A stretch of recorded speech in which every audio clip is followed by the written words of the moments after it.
Hey gang, Ronan here. As you can see in this game, I'm playing the Tier 8 Imperial Japanese Navy destroyer Kagerō. And matchmaking in this game, really pretty good. I mean, there is a CV in the game, but it's a bottom tier CV. I am a top tier ship in this game, which is always nice. There's a little bit of radar in the form of the Cleveland, but I can just figure out where the Cleveland is and avoid getting into range of that. The Fubuki on the other team, of course, is definitely something I'll have to be wary of. In terms of detection radius, well, I out-detect the Fubuki by about, well, this was just ahead of the 10.11 update, so at best, that Fubuki has a 6.1 kilometer detection radius, so it's probably 500 meter advantage for me in the Kagerō. But there aren't two submarines on either team, so both of those will outspot me. So I'll have to be somewhat cautious, although I can afford to push up and do something at the cap, assuming that the aircraft don't turn and come right toward me, which seems to happen with discouraging frequency.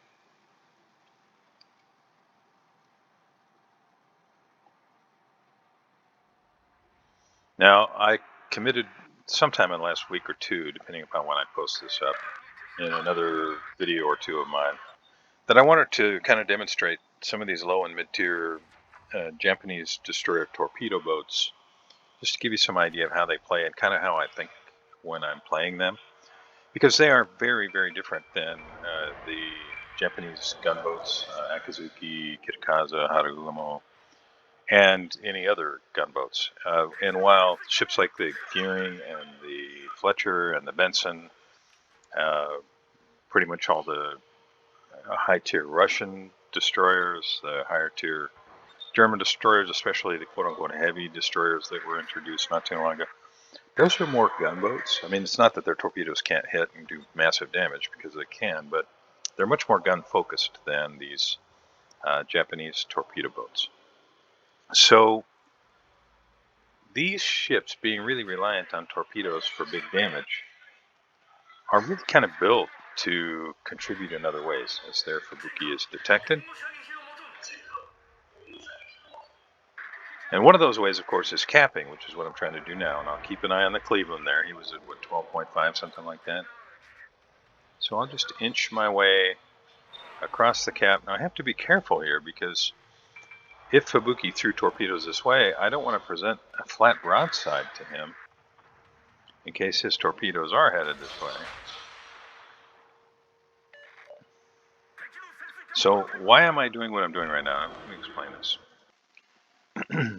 Bismarck is here. New Orleans is here. He can see both of them, but he can't see me. He knows there's somebody in the cap, and that he can throw torpedoes across where he thinks that I might be. But I consider it much more likely that he's going to throw torpedoes at these larger ships that are less maneuverable, and that he might have a better chance of hitting. That's what I'm betting on. And that's why I'm still not completely angled against the potential torpedo strike. But you'll see that it's not that I'm not aware of that. It's just that I consider it likely that his torpedoes, if he hasn't already thrown them, are going to come this way or that way. And you can see on the other side of the map, we have a submarine that's in the Delta cap that has already been secured by the red team. And we've got Shinonome out there trying to help as well. Our Shinonome does a really good job in this game. That ship has an AA rating of 1. So he's taking some chances getting up there that close. So I know he's back in the cap, which tells me that you can see the indicator on the minimap. I know where he's at, more or less. I'm angled reasonably well against a potential torpedo strike. And I'm just having a look around. I'm realizing that smoke cloud to the right of your screen there, that's the Trento. There's the Fubuki, and he's close enough to detect me, but not before I get the cap. So I'm going to go ahead and smoke up. And it's time for me to move.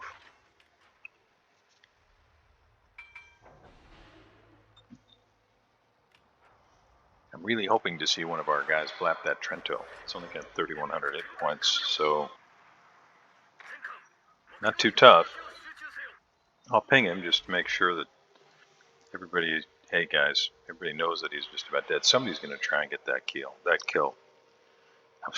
I was thinking steal that kill. That's why I said kill.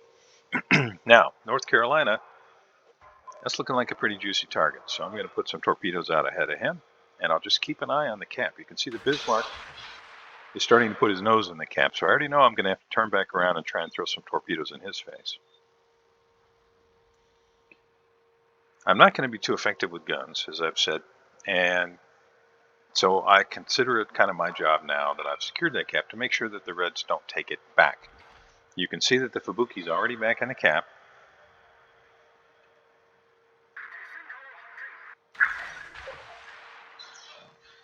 I'm going to throw some torpedoes out there just on the off chance that I might be able to catch the Fubuki.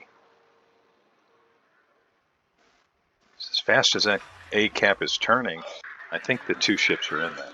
I do catch North Carolina. We can now see that the Fubuki is actually in the cap. And while I'm very tempted, I have to think about whether I want to fire on the Fubuki here. I've got Trento out there. He's behind an island, though. North Carolina's going to sink.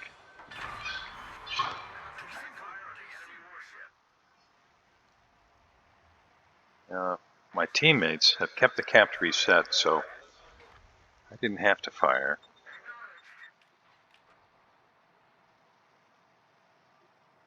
I'll just move this way enough to keep the Trento spotted. I have to be really careful here because I don't have a smoke for another 50 seconds. I think it's up to me to finish the Trento.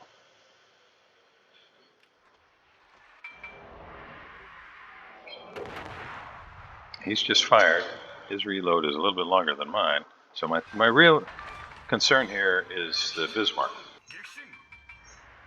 So I'll kind of angle and split the difference between the Bismarck and the Fubuki.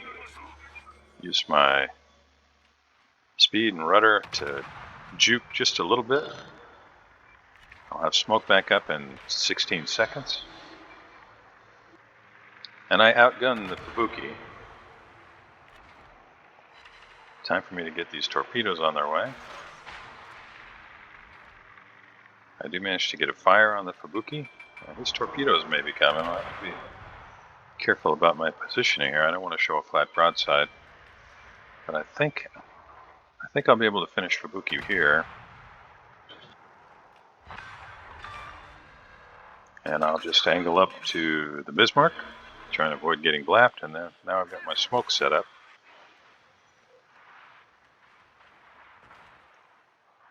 And he doesn't have any way to target me anymore. There's no reason for me to leave the cap. There's no reason for me to create distance. Smoke is doing the job for me. He's able to get away from my torpedoes. He's obviously reversing. If you're not using the mod station, I recommend it. This red circle tells me he's in reverse, which you can also see here now that I'm zoomed in. Got to keep an eye on the aircraft. I don't think they're coming this way. I think they're focused here. So I'm just trying to get a fire.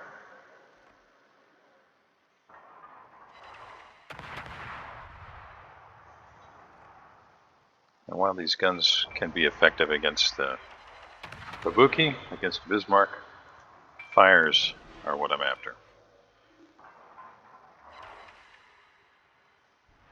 And he's at max range, so I've got to get a little bit closer. Still got smoke to help me out. And he's going to get behind that island. Yeah, torpedoes don't have a chance, unfortunately. But I'll have torpedoes back up in 18 seconds, so I think I'm going to go ahead and rush toward the Bismarck. This game's all over but shouting. Bad guys are down to 4 ships. We've still got 9. Now, in terms of, what have I done this game? You could argue I haven't done much, just on the basis of the fact that I've only got 50,000 damage. But I have managed to finish off 3 ships. And those 3 ships, you just never know. Maybe one of them got torpedoes off and sank somebody. So, I don't believe there is such a thing as a kill steal in one of these games. I think there is just kill securing, and whoever can sink a ship first is good for the team.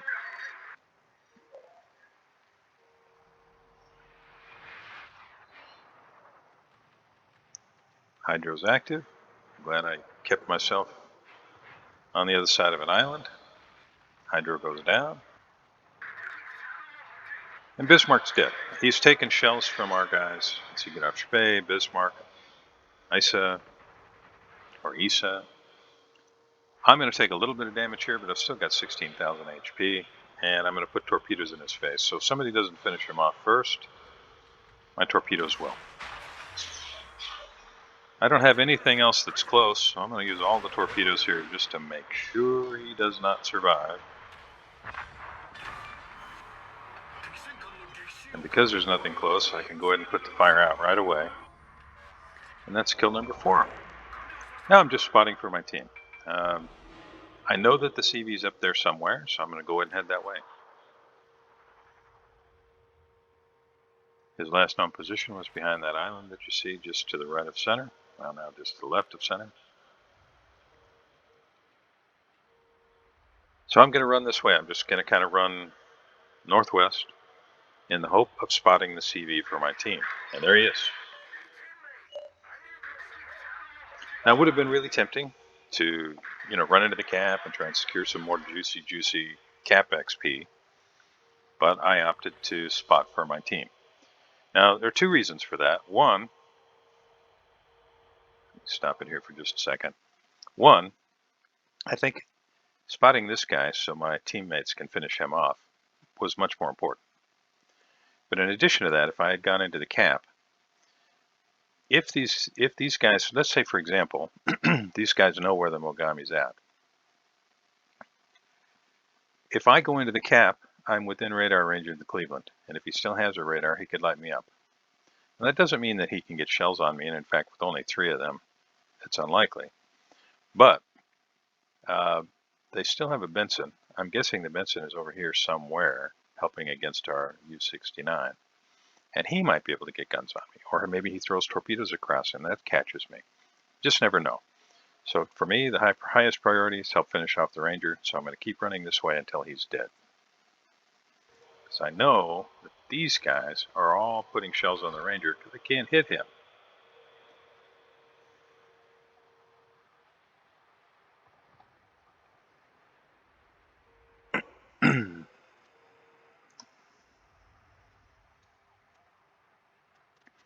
Now I admit that right about here, I was starting to wonder, is a Kraken possible in this game? 52,000 damage. And I'm looking at where the Benson's at. I'm looking where the Cleveland's at. Like I said, I want to keep this guy spotted until he's gone. And then I'll turn, rather than northeast, I'll turn southeast. I'm going to get detected here just briefly, but no one's going to shoot at me. Even the CV is not going to worry about me. He's going to try and land some torpedoes on one of these big ships that are less maneuverable. So, Ranger is sunk. Time for me to turn south. I'm going to run the inside of this island. I'm pretty sure Cleveland is focused elsewhere. He's got a Mogami close. You can see the Mogami torpedoes. And they catch the Cleveland and finish him off. So right there, the Benson, the only red ship left, that represents my Kraken opportunity. And I know I'm going to have to use the guns for that. I've got torpedoes, but he's going to be sunk before the torpedoes could get there. And he's also running away from me, and at that range, torpedoes probably would never catch him. Let's see how I do here. Hey, look at that. Landed 2 shells, did a little bit of damage. Another volley. Another 2 shells. Oh, starting to smoke up. I have to take just a second here and make sure I don't get blapped by a torpedo. Now, I only stop it here because for me this was one of those oh, this is it moments. I know this is probably going to be the last volley I get. Someone is going to blind fire. Maybe it's these torpedoes, maybe it's one of these ships behind me, maybe it's even Nuremberg. Somebody's going to blind fire this area and catch him. So this is probably going to be the last volley that I get. Um, I'll let you know that I do manage to land a lucky shell or two here, but it's literally the last shell of the game. Thank you very much for joining me. I hope you enjoyed this. I hope it's not overkill. I go into the detail that I go into, but I did commit to doing this for some of these low and mid-tier Japanese torpedo boats. So I want to offer as many of my thoughts and kind of help you through my thought process in the hope that those of you who are just becoming familiar with or trying to get a handle on these torpedo destroyers might might find something useful. Anyway, thanks a lot for joining me. I really, really appreciate it. If you haven't already, please like and subscribe, and I'll see you next time.